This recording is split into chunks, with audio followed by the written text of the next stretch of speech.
Ooh, that wasn't recorded. Excellent.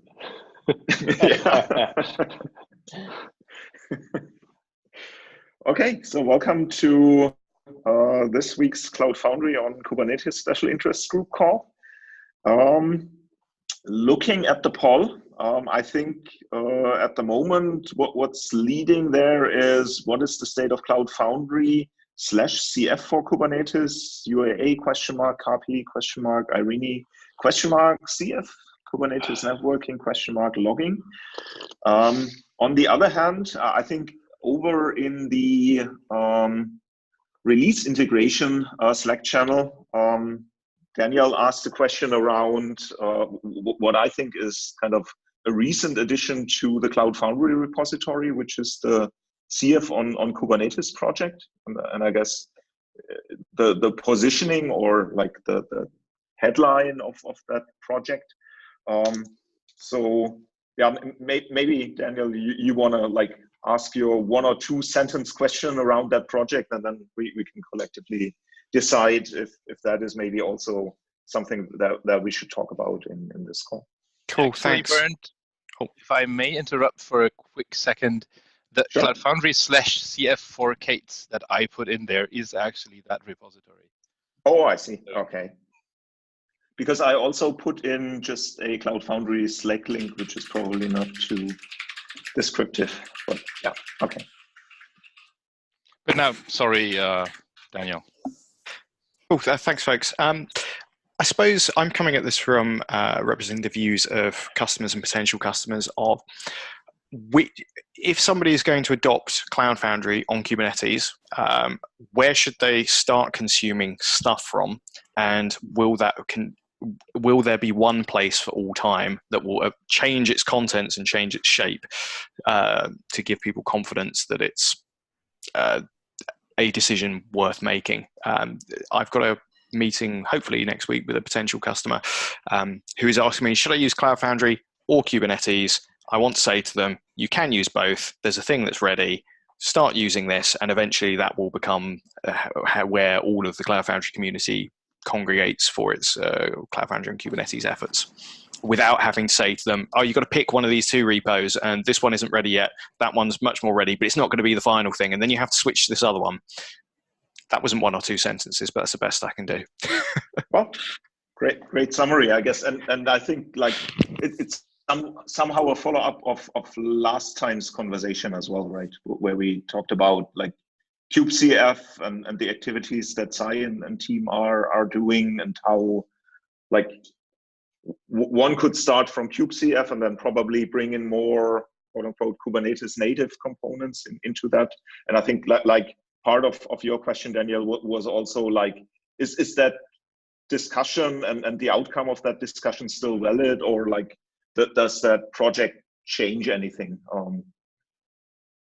Was at least like my summary from reading through the thread. Yeah, that was what I was getting at. So I think that my 2 cents there are.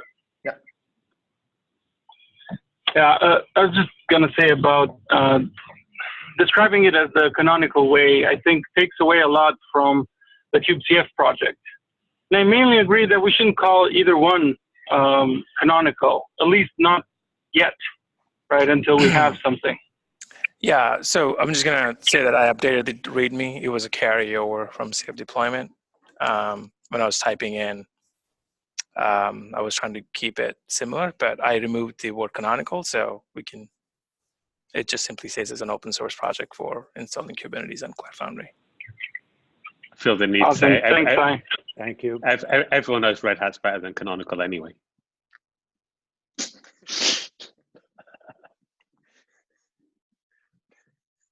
And now I've earned my wage for the week. Yeah, I think, again, we don't really know enough about how this is actually going to evolve to say for certain that there's going to be, this single unified way to do that. I think we would like to get there in the end, but there's still a lot of experimentation that honestly we have to do, in terms of technical and community needs.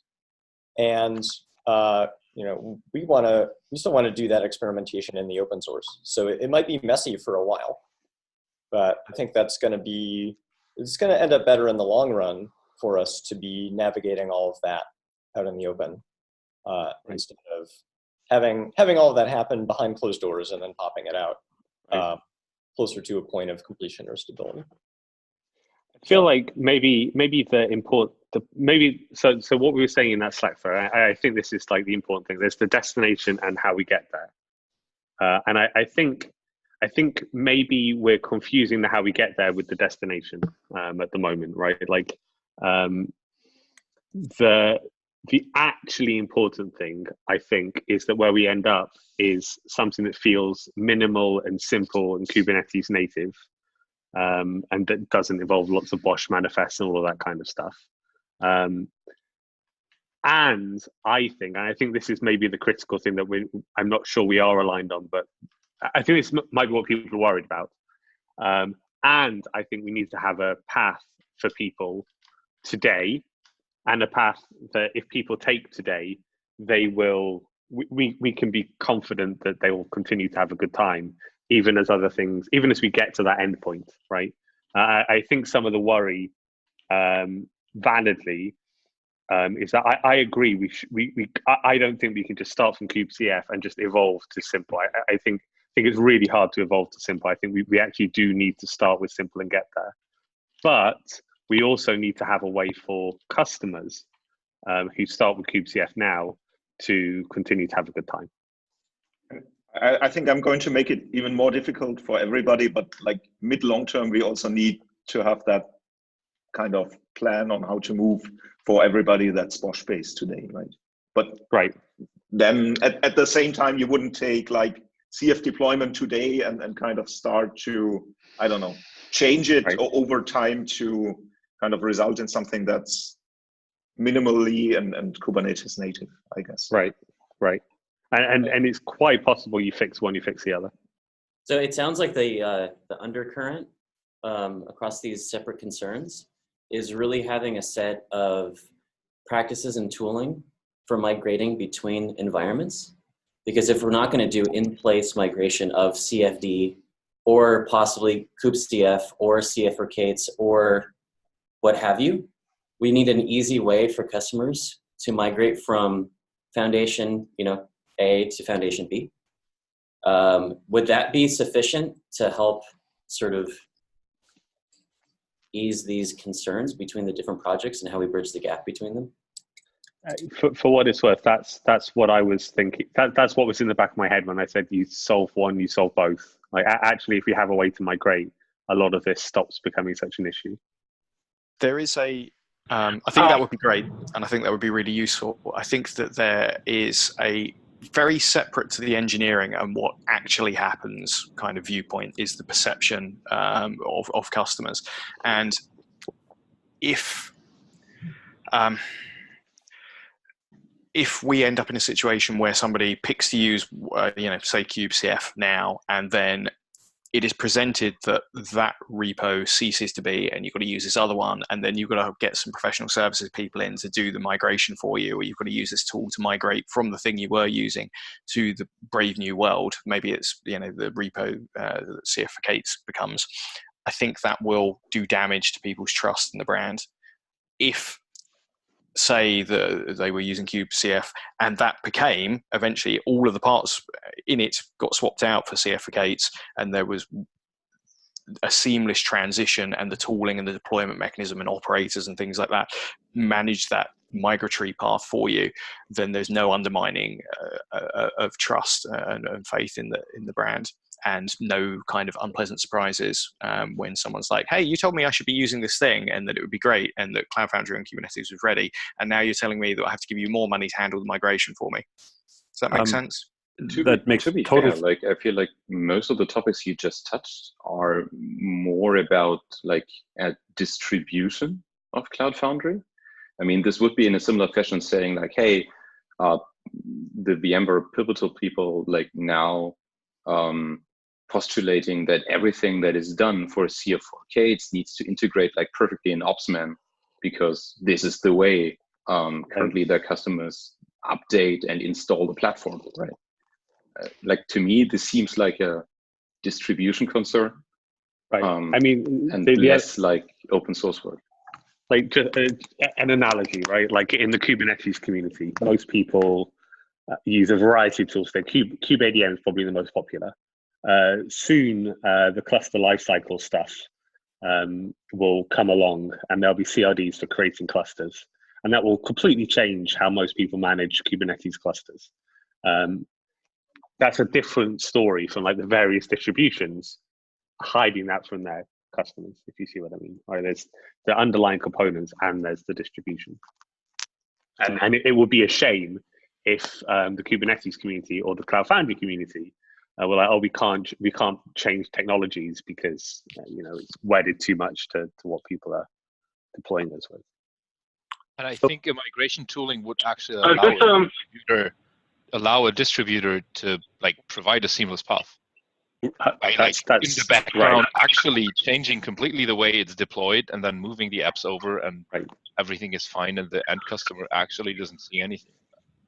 We are merely describing like blue-green Cloud Foundry now. But. We've been taking a backup and restore approach to all of the data inside one foundation to move it into another, and it seems pretty painless right now. And I agree that it's more of a distro approach on how you do it, but I think it should be as painless as possible. Could be even a tool that's generic and can migrate you from any type of Cloud Foundry, whether it's VM-based or Kubernetes-based. Right. As soon as we have that, I think a lot of the problem, as soon as we have that, then all the various distributors can use that to give customers a seamless experience, and therefore we don't have to stick on one technology just in case we break something. An interesting thing, we had a CFC Alive plugin at some point that used the API to download the staged artifacts as well as source code, as well as all settings for all apps. And just through the API, you could migrate, just throw a number out there, like 80% of everything you had on Cloud Foundry. I think we could get it higher. Services would always be a problem, but yeah. Yeah, I mean, we've been thinking about those kinds of aspects of the problem as well. And honestly, the apps seem like the easy part to move around.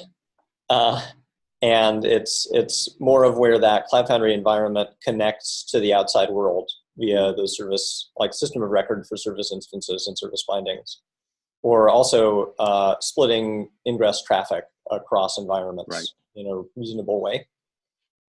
So yeah, I think like we're, as Adrian mentioned, it seems like this could be a set of capabilities and tools that solves a bunch of different problems associated to CF environment fragmentation.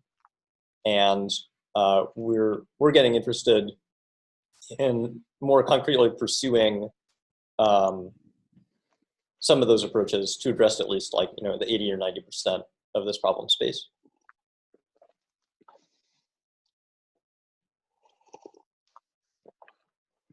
Can I just tell you our intentions, SUSE's intentions with regard to distro versus upstream? So obviously, thank you, Sai, for changing the wording. That it kind of ruined my day when I saw that. But just to know that our distribution will follow kubectl. Like our goal is to make kubectl a path without bumps for a customer to follow, or for a Cloud Foundry user to follow. Now, that doesn't mean there can't be other paths, but we will always try to make that the path of least resistance, and to be able to consume any upstream kube idiomatic components that are created. So we will adapt the project to use everything that is new from upstream in the component teams. And we are going to try and let the Bosch part of that wither away as we can take out pieces of it. So that is our intention, that the operator, the fact that kubectl relies on an operator, it may always rely on an operator, but it would at some point rely on a much simpler operator that is just in in charge of managing the CFAR lifecycle. So that's our engineering goal.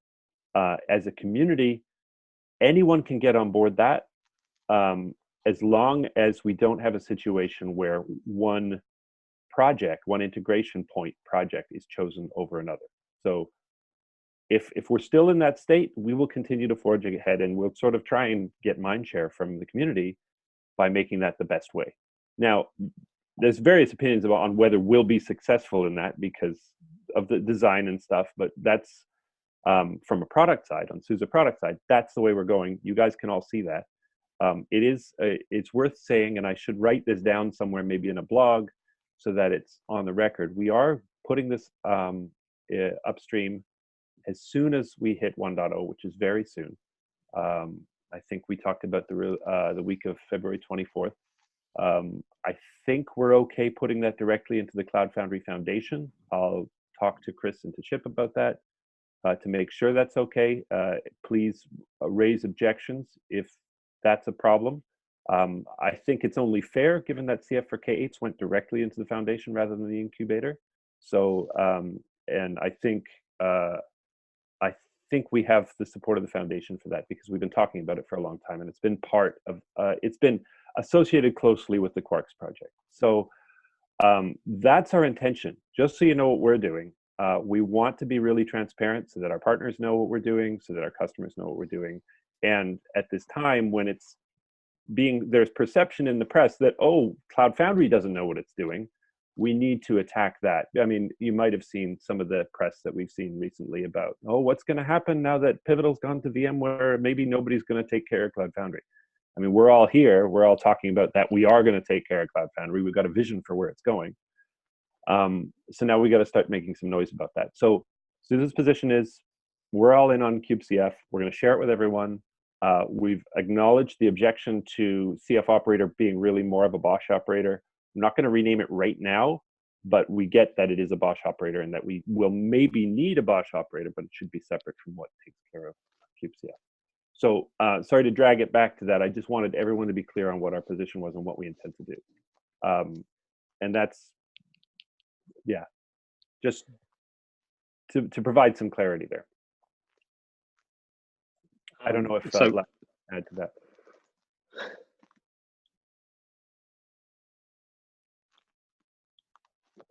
Guess not. I had a couple. So I thought that's, like, as far as I'm concerned, like that sounds perfect. Like there's a couple of things I want to poke on, just like tiny things. Firstly, I still don't know that there should be a conflict, at least long term. I don't think there should be a conflict between the operator and the CF for Kube stuff, which, by the way, is one reason I'm a bit worried about the YTT stuff and the CF for Kube stuff. So I think it could create a conflict where none needs to exist. I think the end state shouldn't be there's two different ways and let the market decide. I think the end state is there's a simple minimal set of YAMLs that combines CF together, and there's an operator, so you can install that and upgrade that via CRDs, and one should live on top of the other. And one thing I'm a little concerned about is if we treat them as two separate things, they can become two separate things. Because actually, I think you should be making sure that the direction of CF for Kates goes in doesn't end up conflicting with that. And again, I worry about some of the YTT stuff because of that. So that's great. So do we. But it's not... Go ahead, Vlad. Yeah, I was just saying that's the plan, to watch all those artifacts closely and try to integrate them as soon as possible. Yeah, I was going to say YTT specifically would slow us down, right? But it's not something we couldn't cope with. We talked about it, I think, last time. Certainly, Helm charts we can consume. We should be able to consume straight up Kubernetes YAML. Other templating formats would just require that we figure out how to import it, and we would like help with that if that's the choice. So if YTT is the choice for the component team, we need somebody to come and chip in on kubecf once it's upstream. Understood. Once it's upstream, to help us consume that. You know, we can do it ourselves, but it's just, it would take away from our other work. I mean, we are doing it with the Bosch manifests, which are also YAML. So we could do it with YTT, with this also YAML, but more of the same. Like one way, not sure if that's a good one or working out, is for CAP. There's an operator, so you could have a Helm chart that actually puts in a CRD that describes a CAP application that then renders YTT. Not sure if that's a good idea, but right, that could be an integration path. Yeah, I mean, I just think there's a danger that if you have to kind of re-template the whole of CF in order to get the new things, it's kind of hard to do what you want on top of that. And especially because I think, so this is the other thing I was going to say, the one remaining kind of worry I have about the kind of how do we migrate people, starting with a Bosch operator and ending with a CF operator, is if the thing the customer starts by supplying is a Bosch manifest, if you see what I mean. And if we have to keep a Bosch manifest working over time, that's quite hard to migrate, as opposed to if it's a CRD with some top level fields. And the fact that that becomes a manifest is whatever, that's what happens today, if you see what I mean. And so the worry in my head is I'm not completely clear how you keep it working if you start with a manifest as the sort of user facing thing. But to be fair, kubecf is actually a Helm chart that internally creates a Bosch deployment that contains a manifest. But you can like put in the values as Helm values. So it's not really user facing if you deploy kubecf.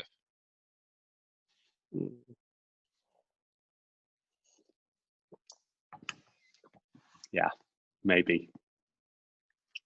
Troy, I want to say thanks for the update about kubecf and your plans.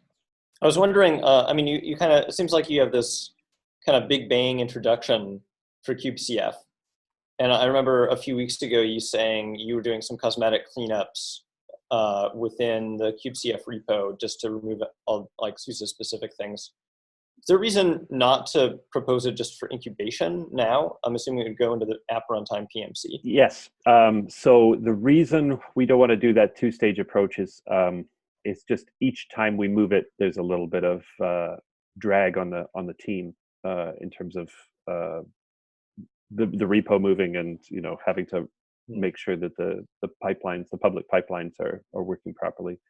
So the thought was, and of course that spike turns out hasn't happened yet. So that work still has to be done. It'll probably be down to you, Vlad, to do a bunch of that.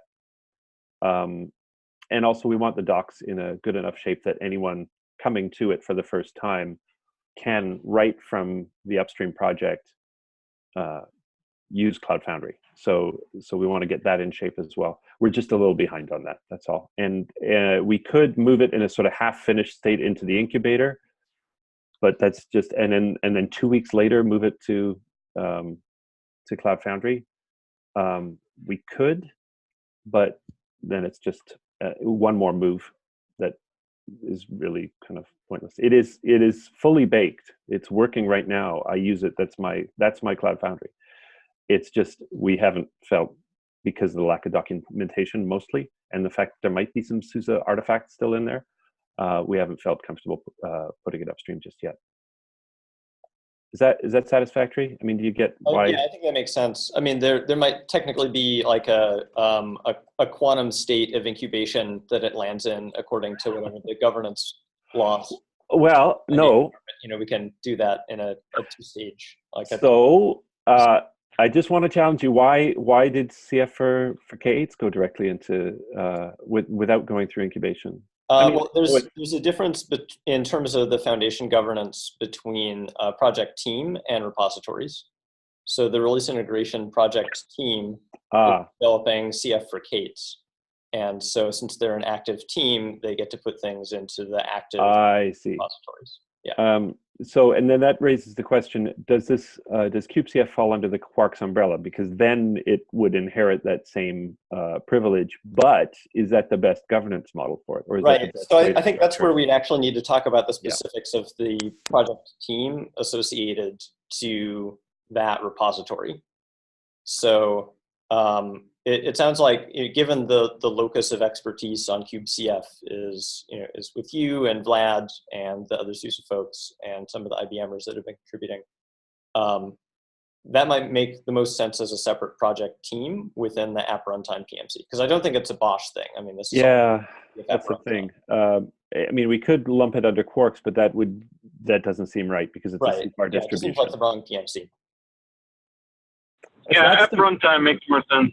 I mean, Vlad, does that work with you? I mean, there's a good rationale for having it do a jump through CF incubation if that's the governance model. We'll talk offline about it, but yeah, I don't mind.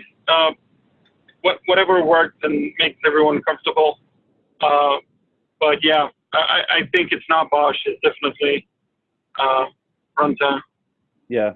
Now, how does everyone feel? Does anyone else? Do we strongly object to kubectf skipping the incubator? Because, like I said, it would slow us down. It just, especially because we're so close to a really truly consumable release anyway. I can take it up with Chip and with Chris, and we'll see. We could do a very short incubation period.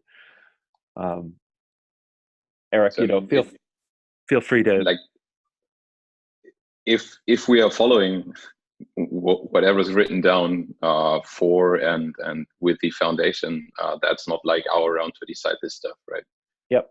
We have PMC meetings for the specific things. So like if you want to talk about this, I guess that's something for the runtime PMC. Okay. Yeah, and I think we can discuss just the logistics and the correct governance with Chip. Yep. There is that separate notion of having project teams versus the repos themselves. Okay, no, that works. Thank you. We've also definitely observed that lag in moving things out of the incubator. I think the Diego team might still have repos in Cloud Foundry incubator that we haven't bothered to move or kill.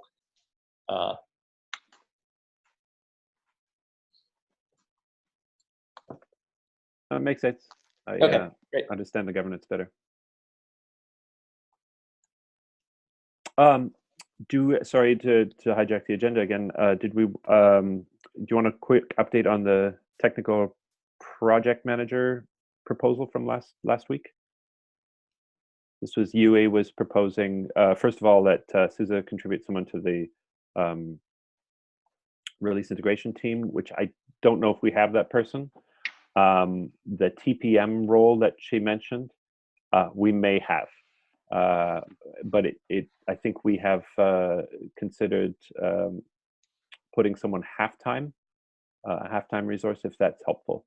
We still got to talk a little bit internally about that. We have a person in mind, but yeah, we can. Is that offer still going? Is what I'm saying. I mean, I think it would be helpful in terms of coordinating some of this activity. We've also been talking on the VMware side about getting some more staffing in those kinds of roles. Okay. And I think that they may have some time to dedicate to some of the community coordination efforts as well. Okay. So maybe between the two of us, we could get a full technical program manager coordinating a bunch of this activity. Mm-hmm. Good. Okay, so is that maybe a good point in time to kind of, as Jan pointed out, that he was referring to the Kubernetes native components with his number 4 question around CF for Kubernetes, to kind of try and see if we have folks on the call that can provide an update on where we stand with those topics. I mean, it might even start with kind of Sai describing what is in that repository now that it's part of the GitHub org. Yeah, sure. Can you all hear me okay? Yes. Awesome. So I just prepared this simple set of visual, and then we can kind of jump into the repository in a moment. So the sort of we're calling a pre-alpha, but what you see right now in the repository is a script that installs basically CAPI, Irene, and networking, and we also have a forked versions of UAA that we are using to make CF push with Docker app work. Sorry about that. So right now, that's one of the capabilities we have. It's not a full CF experience, but you can install, and you can actually push a Docker app, and you can route to it. So that's where we are today. I think where we are right now is we're working with the teams. So these are the 6 teams that we identified for to integrate. We're working very closely with cross-team pairing with them exclusively. So we are working CAPI especially. We are hoping to get KPAC integration so that we can support the full, the real CF push using the KPAC and build packs. And we're also working on figuring out the install experience. How do we package default databases and the blob store as we do with CF deployment? What are the, how can we do batteries included installation experience? And then last but not least, in this, we are also working on building pipelines. This will not only build pipelines for us as an integration team, but also for the teams so that we have a full feedback cycle between us and them. So that's our goal in the next 2 to 3 weeks. And then we're gonna, as we release the alpha, which we expect to do it in Feb or March timeframe, end of Feb. Some of the capabilities you will be able to do is, real CF push, and then teams will have a full feedback cycle. And then we're gonna chip away individually with thinking about CATs. Okay, what are the things in CATs? For example, DEA, there are still tests from DEA, which may not be required we may have to remove it. We have to rethink about some of the tests. But they'll just have to think of, just look at them, review them, and see what stays and what goes.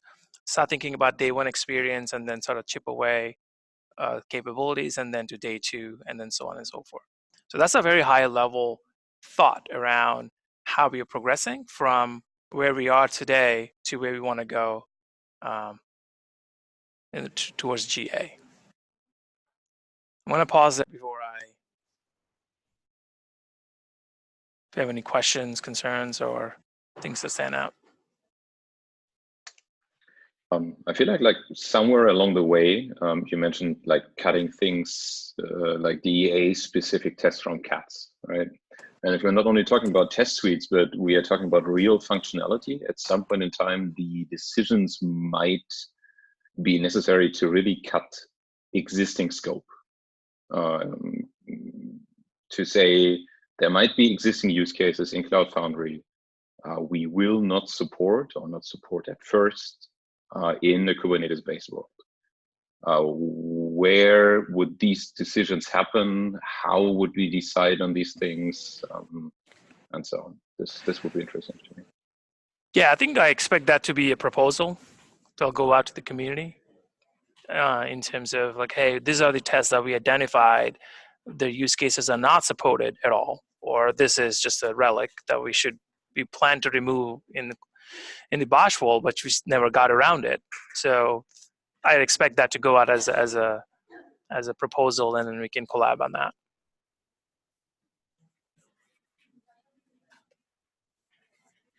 Yeah, I think we're seeing a couple cases where there's some potentially minor, but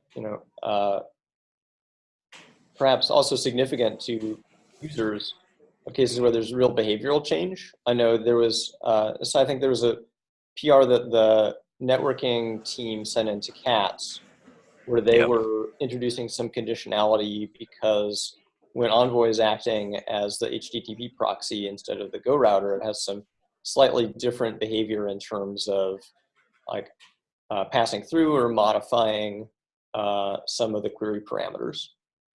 And so even something like that could end up being a change that it doesn't break every app on the platform, but it breaks one app that's expecting that consistency. So that's where,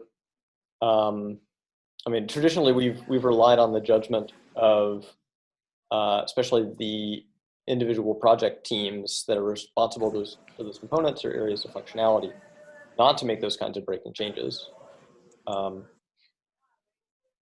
But here, I think also we have, there's the opportunity for that kind of break across distributions, and that might be something that, if this is a fundamental behavioral change coming in from technology change underneath, it may not be something that we want to put the effort in to change to have exact parity with the previous CF behavior. And so it might be something that we would want to document across those distributions, and to make clear as a behavioral change that could affect you, may not.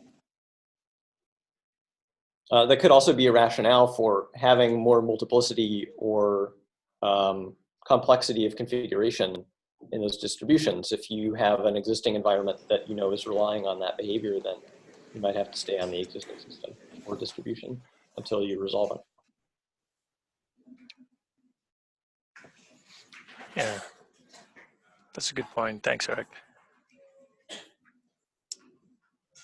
Cool.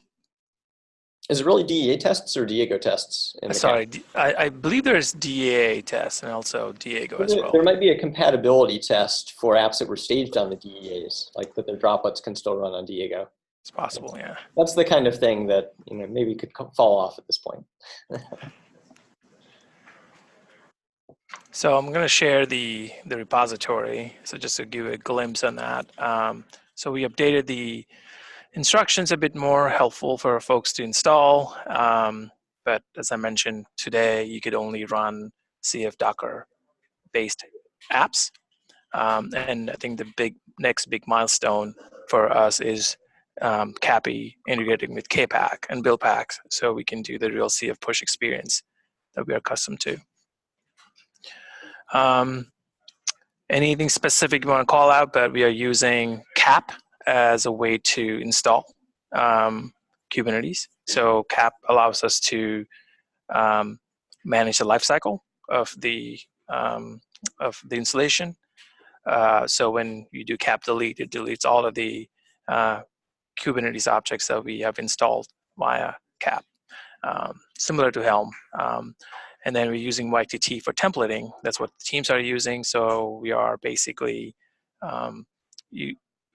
bringing all of those templates into our folder and then doing one big command, one swoop of generating those templates and rendering them, and then feeding that to CAP to go install it to Kubernetes. Yeah, anything that comes to your mind, or you want me to go deep? Here's the install script that does most of the installation. And we're going to continue to iterate on this as each and every team will bring in. We're using a package called Vendor. So what this does is very similar to how you pull in dependencies. So for example, here's the meta controller, here's the CF-K8s networking, CAPI, and we're going to continue to add additional components like logging and metrics, which is missing.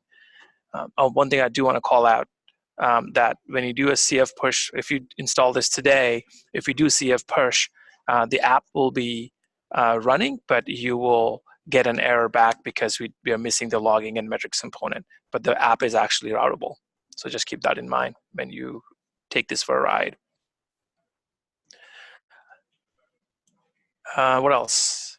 I want to pause there. I went through a lot of stuff. Just want to see if there is any questions. Quick question. I'm sorry, Daniel, you? My question is probably a newbie question, so I'll leave that to the end. So if we were looking into actually installing with CF4K8s into two different clusters, like having the control plane in one and having the apps and networking running in the other, would that be at this stage PRs that could be acceptable, or is that too early to think about that? I think it's too early. We still don't have all of the system components integrated yet. So once we are at maybe around beta release, maybe we can consider that. Once we have a sort of a CATS running, and once we have more stability and confidence, I think that would be a good place to start thinking about how we want to distribute the components and the workloads. Okay, understood. That is like what's the time frame for that, roughly? Yeah, so we're thinking about alpha release end of March early. So beta release is probably going to be a month or two later. But as we chip away in the next coming weeks, we will have a more visibility on those dates. So right now it's just a estimate, but as we get closer to alpha, we'll have more concrete dates for the beta. This is putting a lot of eggs in the K14's basket. It's mostly just Dimitri working on this with Nima.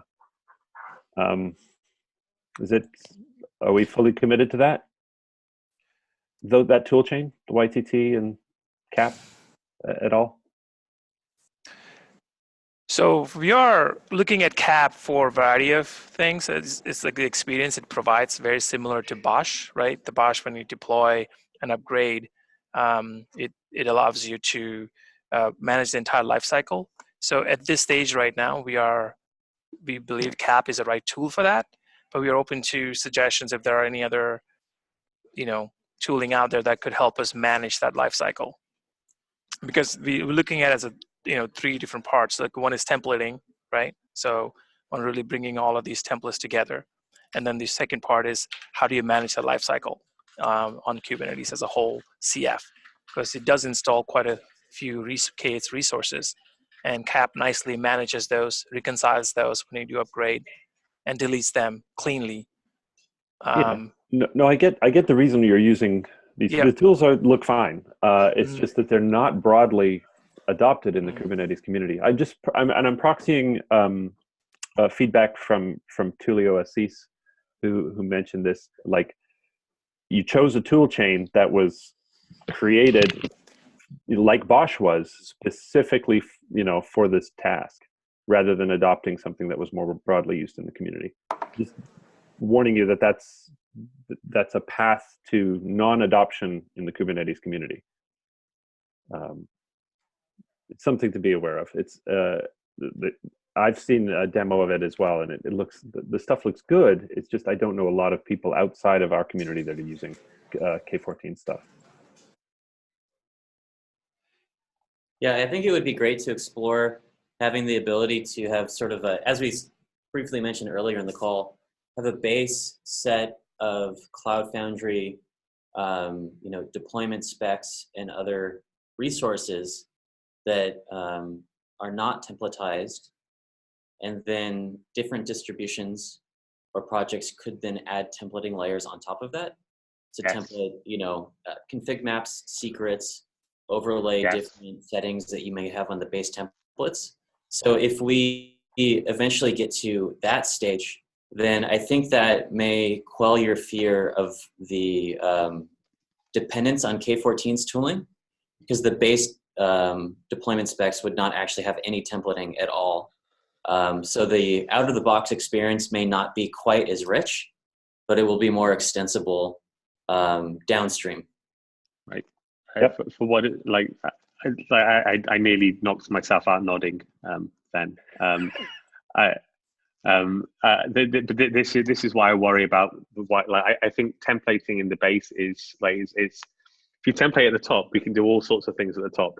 If you template at the bottom, everyone has to go through the YTT stuff, and it's going to end up non-native, and it's going to be a pain. And I'm not sure we're at the point where we need it.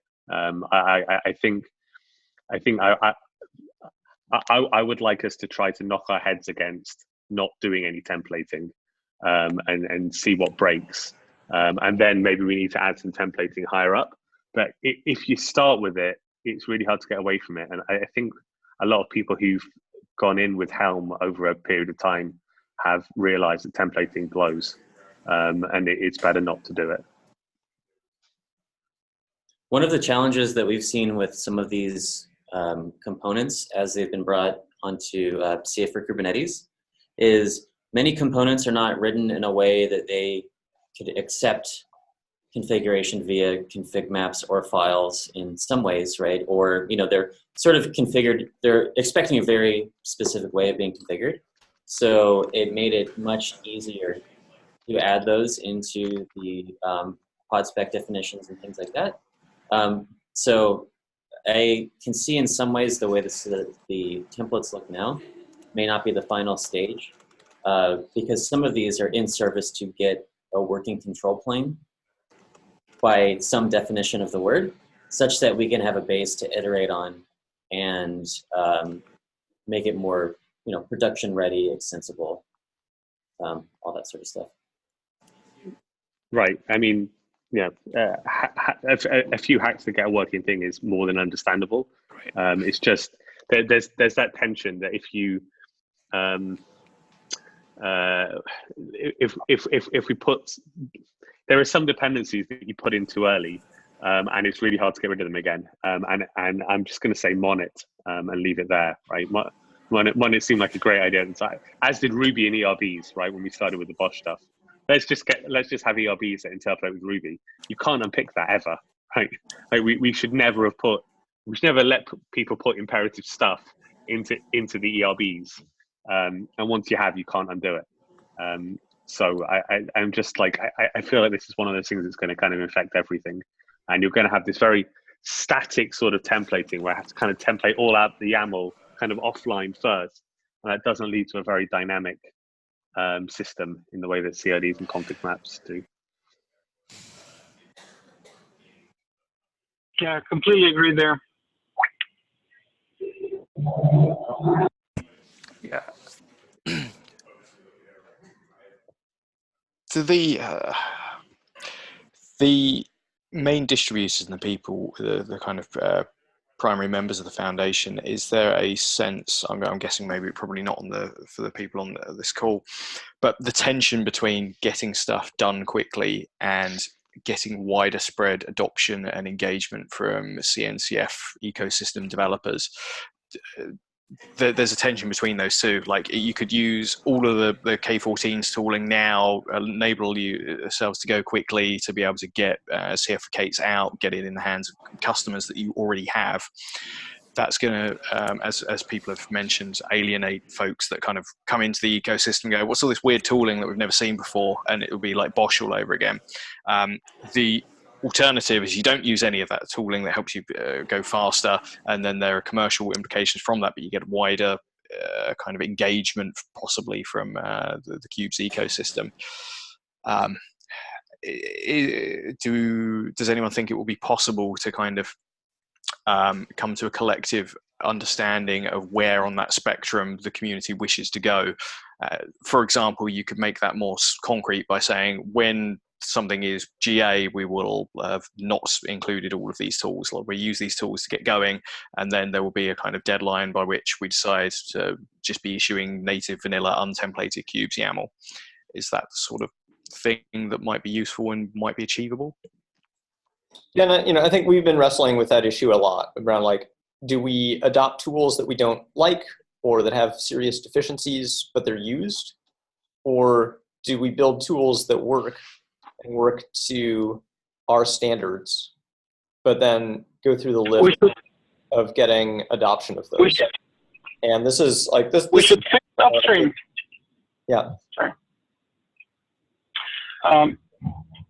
Sorry, you were breaking up there. I thought you had finished.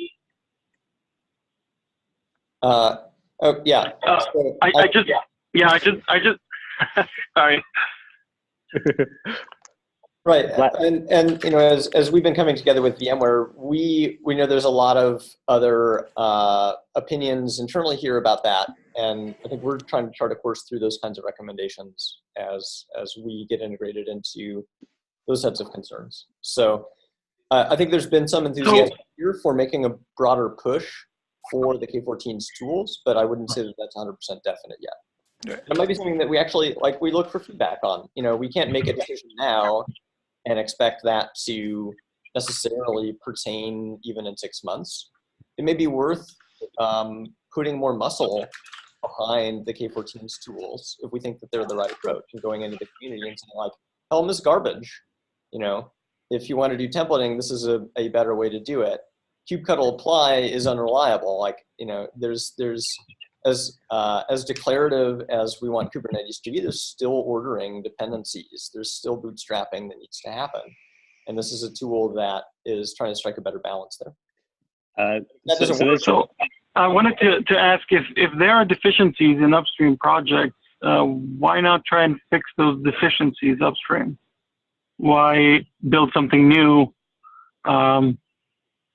If there's a Helm deficiency that you found, which, by the way, I'm still skeptical about, because if you're making components kube native, Helm should be pretty easy.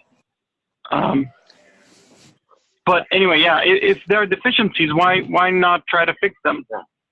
I think actually CRDs are a great example of this, where we realize that you need the CRD to be created in the API before you can use it. So there's a fundamental sequencing issue there. And there's an issue on the Helm repo for Helm 3 saying, like, can you solve this issue? And I believe the current state of that is to say, no, to make a separate Helm template and chart for your CRDs.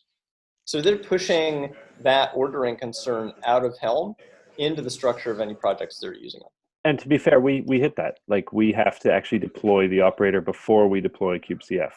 I think for that reason. Yeah. So we hit it as well. I think we're getting too deep into which template tool is best. We shouldn't use any template tools. Like, we don't need template tools right now. There's actually a resource deployment issue. I mean, so you can, if you've just got YAML files, it's literally kubectl apply CRDs only, and then kubectl apply the rest of the stuff. So it isn't like, anyway, the thing I was going to say is that there's a rule in science fiction books. You're only allowed one divergence from reality. If you have, you pick one thing that is your thing, and the reader will let you get away with it. In this world, this.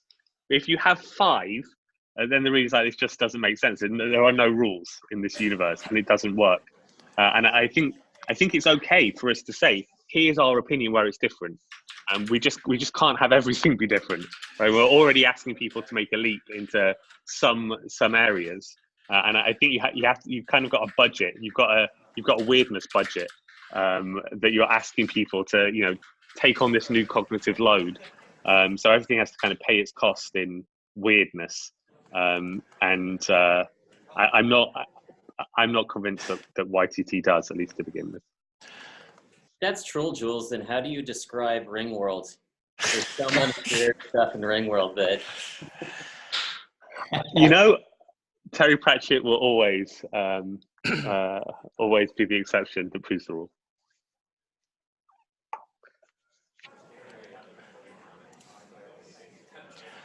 Just want to point out that was Ring World, not Disk World.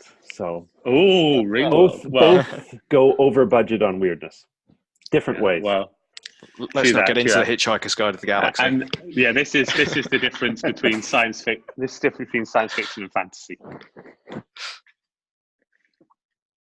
I like look. I think that like scrolling back, that like we were talking about, is there a tension between like getting something shipped and getting something that's in the right shape? And to bring this back to where we started, that I think is why it's good that we have this kubectl thing, which is here is a way to deploy kube today that works, and that should give us the space to be able to also do the thing that applies to our other user. Which is like someone who actually cares if it's kube native. Right? We need the enterprise user who wants to deploy this, and we've got the kube native CNCF fan who wants something that fits in with their mental model of the world. And hopefully those unify over time.